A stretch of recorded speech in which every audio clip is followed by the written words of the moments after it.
Hi, this is Pat McDonald, your host for Vote for Vermont, where our tagline is Listening Beyond the Soundbites. Today we have Dan Nadeau, who is a Democrat running for the House from Franklin 5 District.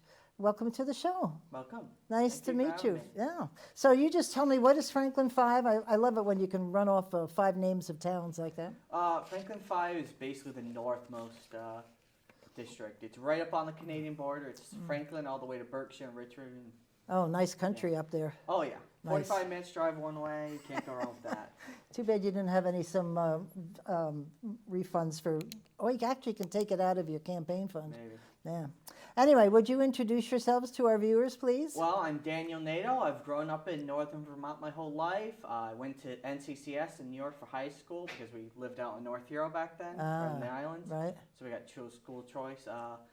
I graduated from Castleton University a couple years back, and I've been working at my family business, Scampers, in Swanton for the last couple of years. Oh, nice. Just paid off the college debt this year, so pretty happy. Good for that. you. I know a lot of people that are still doing that, and they've got a few more years on you. Well, Yeah. Castleton's a great school. Oh, So yeah, you can't go wrong with chose well. Castleton. You chose well. Well, the secret is I was far enough away from the family that if I needed any help, They had I a could call. get support.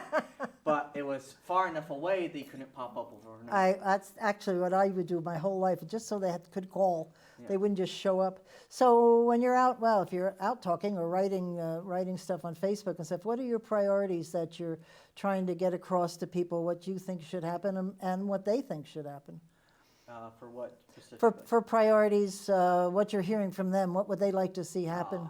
Well, a lot of it, unfortunately, is just COVID related because a lot of people lost their jobs, a lot of people went unemployed. You know, it's a lot of rural farmers out there, Right. and they've been struggling for years to get help as it was. Yeah. And when you have COVID, you know, who wants to go out, work a field, or Right, do a dairy right. farm when you have these kind of chaos in the world right at that point? That's true.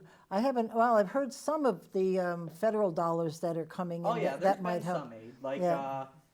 you know, our store got some assistance from the state, but you know, for every good story you hear about that, you hear about the Right. sandwich shops that got They're $20 million closing. and Harvard getting $8 million. Oh yeah, well, who knows how they spread that out? Have you heard of closings that people just say, I'm done, I've had enough up there"? Not too much. I think a lot of people have been able, because unfortunately they're used to suffering. Like I say that, you know, but No, you're right. they've had hard times for years and they've found a way to get through it, and but it's not a good look. Like Highgate is doing fine, but as you get to the more rural, like Richford's been suffering the main street for years. Huh. Like and sadly this has done them not many favors.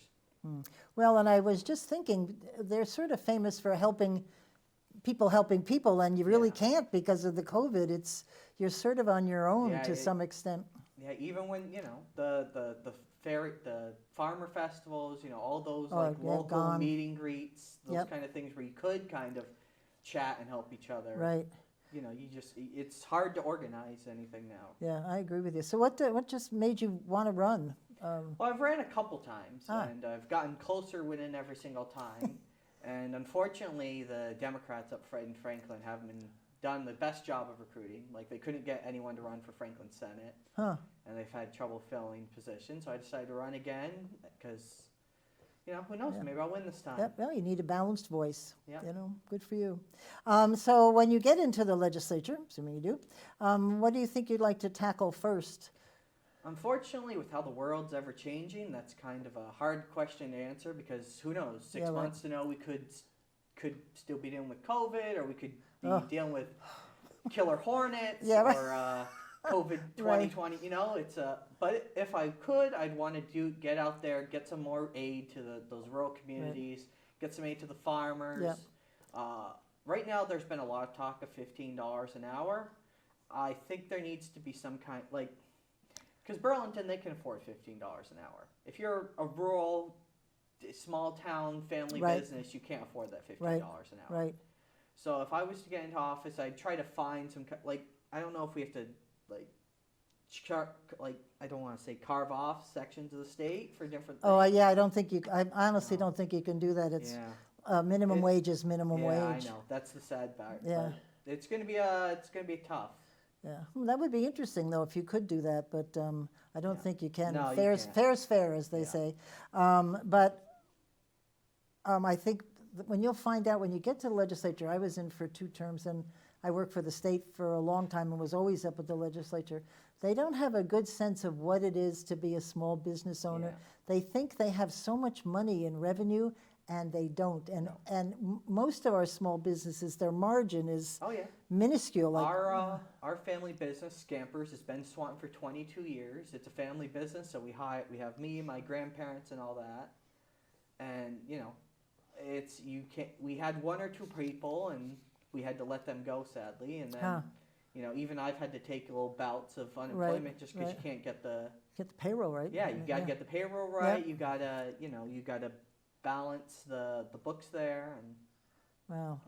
See, as a retiree, we count our blessings. I don't complain about anything because our money comes in from our investments on a regular basis, like clockwork. So I don't complain a bit. Yeah, but if you're a young person just starting out, you don't have any of that. I mean, you've been saddled with college debt. Right. You've been saddled with the worst economy because of 2000. Like, we just recovered from 2008. Yep. Right. And now we're just right back. Right. But we're printing money in Washington, so there you go. Every time I will look at that, what's the debt clock, as it keeps rolling along into the trillions, it makes me a little nervous. So when you're talking about COVID, this year we had some, rainy day funds and stuff that we could cobble together to get through on the budget for this year. So this year isn't quite as bad as people might think, but next year it's going to be a bad scene. Do you have any ideas of where you might increase revenue or cut expenses? Unfortunately, that's not, I'd be a first term. I wouldn't Right, have the best. lot to learn. Yeah, a lot to learn, not the best finances on the books. But if we could go after anything, it's not on the state side, this would be on the federal side. I'd be looking at those big tax cuts that the 1% were given. What was it, 13, 15%? Yeah. How can you justify those kind of giveaways when... Yeah. I would say our legislative delegation, as much as people do or don't support them, but they work very hard, and I know that they're not in favor of the tax cuts for, depending on the higher level people. But they have got staff. When you get into the State House, you work with them. Their staff, regardless of whether you're Democrat, Republican, for them or against them, if you've got a constituent concern, they work like crazy to help you out. So if you ever need if somebody calls you and says they have a problem with a federal issue, you call their offices and they are on it. I give them real credit for that. But we've heard, I'm sure you know about the pension crisis here, $4.5 billion. And then the higher education, I don't even know what it is anymore, disaster crisis. And then Lake Champlain the EPA has been telling us to clean that lake up, and they keep threatening to come in and do it themselves. And not only Lake Champlain, but Lake Carmine as well. Yes, exactly. I just look at that. To me, that's the big economic engine of this state is Lake Champlain, but all of our waterways. And I think if they ever came in, we would get a bill that would knock our socks off. Yeah. So there's a lot of stuff you're going to have to learn fast. So and unfortunately, Lake Carmine is entirely in Franklin 5, so that would be a big issue for us because for years they've suffered from green algae and that blue stuff that kills the dogs. It looks like snot almost. Yeah, no, it's like, and they always say watch the dogs because they die immediately when they eat that stuff. So a while back, the governor said in one of his TV shows about COVID mostly, but he said that the economy is not coming back as quickly as he had hoped. And so have you thought about how to jumpstart this economy? Because unfortunately it's hard because it's not like New York City or Boston or Burlington. It's not. We don't have one big economy. We have a bunch of tiny economies. We have a bunch of tiny towns with their own little economies and own little issues. If you look at St. Albans in recent years, that's completely changed. St. Albans used to, it used to not be as big and bustling. If Right. you would have told me 10 years ago there'd be a Hilton hotel and 2 Chinese restaurants and all that in St. Albans, I wouldn't have believed it. That's true. There's a Hilton Hotel in St. Albans? Well, there's a big Show hotel you what and I a know. big parking lot now. No and- kidding. yeah. I haven't been up there in a while, I guess. Yeah. Huh. Well, because St. Albans always was a great town. Some nice yeah. little restaurants hidden there. Oh yeah, but it's just completely like Different. Yeah, and the people that can no longer live in St. Albans, a lot of them have been pushed into Swanton and Yeah. so on and so Well, on. you brought up a sort of an interesting point that we found from an economic perspective, every area of Vermont is different. Mhm. Every time, Rutland's different than St. Albans, Burlington's different than most anything, but Bennington or whatever. And it's like one size economy won't fit all, so No. you've got to find the things that would succeed in Bennington and Rutland and in your back where you live. And that takes a lot of doing to really find those things that would get the economy up and running. But anyway, that's a good point about the other areas. So we asked a question we gave to you about ethics, and I don't know, there were 2 states that didn't have any ethics. And ethics, we worked very hard, Campaign for Vermont, and this show worked very hard to get an ethics. It means when you have a conflict of interest, instead of voting on a bill that would impact you directly, you stand up and say, I have to recuse myself. Or if you hold stocks in Sun Common, that's the only thing that comes to my mind, maybe you shouldn't be voting on, Yeah. on some of these things. And we want to have, but what they have now on the books is just no teeth at all. Somebody says to you, no, no, but you could tell them to yes, yes. And, In and fact, off you don't go. you not even have to report your investments if it's under 15%? No, right, yeah, right. And there's not that kind of transparency. Yeah. As an exempt, we have to, when I worked for the state, you have to fill out every year an ethics form that says, do you have any stocks that would interfere with what you're doing? But we would like an ethics policy, but you support that? Or I'd support that. It makes common sense. It stops us from getting into issues like we had with Shumlin. So, Yes, we remember that. it would help. It'd help give people confidence in the government. And then it's already a cloudy issue to start with. Right. There's existing states with existing laws, and even people there find a way to get around them. For sure. Well, people are pretty clever. Yeah. But this is a good way where citizens can come to the ethics committee and at least for a while be confidential about it while the investigation is going on, because they don't know where to go. And I think that would be a good thing for us. Not that we have any rampant issues, but they're there.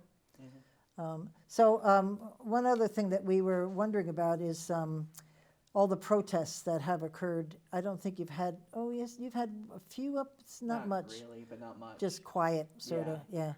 But we've had one in Burlington that blocking traffic. We had one here that I was in to thank the officers, and when amongst all the defund the police, we were telling them we appreciate them. And we had quite the gang that showed up and tried to sound us out, and and then you had the Black Lives sign that got defaced. oh yeah, right. That was on the road. I thought, what was that about? What would you want to see happen? It's a very difficult situation. I think the police there needs to be some kind of reform, and the Vermont platform as a whole has actually tackled this very well, because they're thinking about adding oversight committee, that kind of stuff. Oh, you said the platform, the Democratic platform? Or, Yes. oh, so tell us, you said they just, 2-3 days ago, because I'm town chair for Highgate as good for you. We got into a Zoom call, because they sent out the Right, the Right. template for what the platform was going to be this year, and then we could have amendments, and we, as the town chairs as a whole, came up with about 20 amendments that we should. great. And then we all voted on them. It took about 5 hours to go through the 20 amendments. Yeah, it was. Was there some that would be, I don't know what the word would be, but Relevant? bold, or just, wow, good for you There guys. was body cams for police officers. There was they're looking into a civilian oversight committee for police officers and that kind of stuff. Good. What about global warming? Is that because the governor is going to Yeah, there was an entire section about Was global there? warming. Yeah. I can't remember the specifics because. Yeah, he's but- gonna. What is the name of that? I forget what it's called. The Global Warming Solutions Act, and he's going to veto it.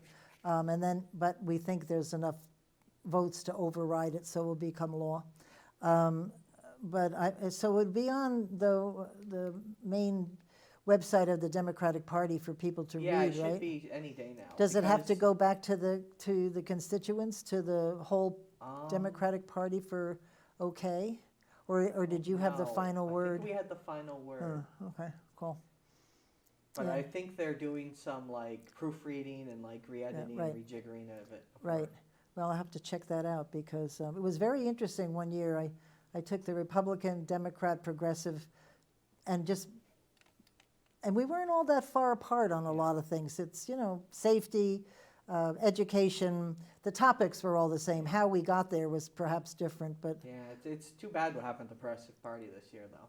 why? What? Because they got rid of the signature requirements. That one woman ran for like every single progressive, Oh, yes. Well, we had that happen on the Republican side one year. and she won like 6 out of the 8. Yeah, yeah, we had that happen one year, and I wouldn't support that. I don't approve it.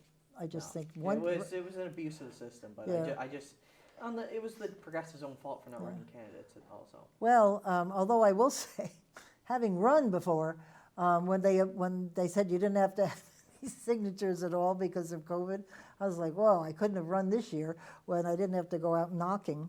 But that's a good thing to do to get signatures. I don't want to see it go away, but just one year be like, oh man, I want to put my name in. So why do you think? Well, we've talked about defunding. So why do you think that you are the best candidate for the position? Well, I'm young. I've grown. A lot of the issues that we're really tackling now, I've kind of grown through them. You know, like they've been affecting me my whole life, so that gives me a unique perspective on like the toll that they can take on young people growing up. Because think about, let's say you were born in 1993, like I was, right? You grow up, you're getting ready for high school, college. The economy collapses out from under you. Right. Now, luckily, we had a family business, and my dad owns a little marina in New York, but even that's being hit now because of the border being shut down. Right.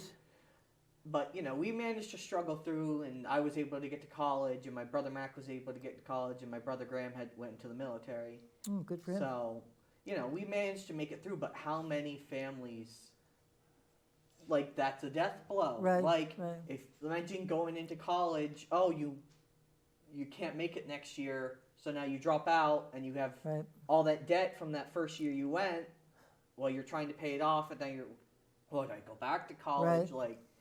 And then COVID happens. Yeah. And then that's right. like it's a 12-span year where the economy's just been. And garbage. I feel, when there's no graduation, none of those really special moments that I remember from a long time ago, but I remember graduations from 8th grade, from high school, college, and it's just, it's sad. The entire school, like, I was lucky because when I graduated high school, we had like shooting drills maybe once a month.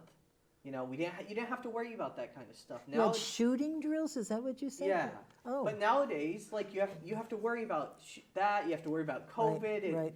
You're in school for 3 days a week. You're off 2 days, or like kids nowadays growing up, they have it's such a massive. Have you talked to any kids to see how they like that? I haven't really reached out to the kids I know. I can just imagine it being a nightmare. Yeah. Like you can't see your friends. You can't do after-school activities. You're like when you go through high school. Most of high school is about consistency. Having that schedule. It plans you for prepares you for college and the real world. Because 9-to-5 job. But if you don't have that consistency built into you, what's going to happen when suddenly it's thrown upon you? Right. Interesting. I haven't checked on the schools. I'm going to be amazed in the next 5 years, like the studies that are coming out about the ramifications of all this, just social. Well, and they're talking about our ability. what's the word, to fight our own internal body, be able to fight diseases, because we're walking around with these masks on, and we've lost that ability to fight diseases. So Well, the one interesting knows? thing is because the southern hemisphere has their flu season right now, Yeah. they're actually seeing record numbers or low record numbers for flu, because everyone's wearing a mask, and that's stopping the flu from being spread naturally. Oh, interesting. So it's a knock-on effect of the COVID is that because people are taking steps to prevent the COVID from spreading, it's also lowering the flu numbers. Interesting, because we were having a discussion whether the flu shot should help or not with COVID, whether it puts your immune system lower or higher, or I don't know. So we were all having a big discussion, like we know. That it would weaken you. Exactly, and I don't know that answer. So what have you been doing to reach out to people? Most of the time, it's just been putting signs out, four-way intersections, taking advantage of that. Unfortunately, because I've been going up against two incumbents, Who's that? Who are they? Oh God, Sharon Fegard, and I can't remember the she's Republican. new. Yeah. The Republican got appointed by Phil Scott. Because the other guy had to step down after Election Day because he was handing out coupons to his recycle center, so that people would bring in cans to his recycle center, and they'd get more money than normal at the election. Whoa! Yeah. He wasn't reading the rules. I heard about that a little bit. He did a whole bunch of shady stuff. He got caught sending in letters under people's names to newspapers and writing hit pieces about Sharon Fegard. Not only that, but he ran as a Republican, and the election before he ran as a Democrat. So he was a turncoat, and the Republican Party basically didn't want him on the list, but no one else ran against him. You can't say no. Yeah. You cannot support them, but you can't say no. So he resigned before he even took office, and they had to appoint. Oh, interesting. Yeah, the Secretary of State's office told me that they had a couple of incidents, not necessarily that specific, but throughout the state, that they appointed people after the election. Yeah. Because I was sending these notes out to everybody, and I was afraid I was going to miss some, so they told me who to send to. Well, so I guess we only have 5 more minutes left. Do you want to talk about anything specifically, or how's COVID doing up there? That's pretty quiet up there, no?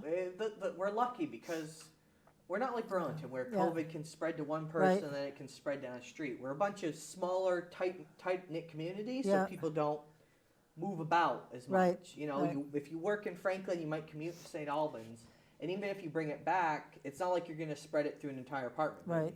You might spread it into your immediate family, but that's like it.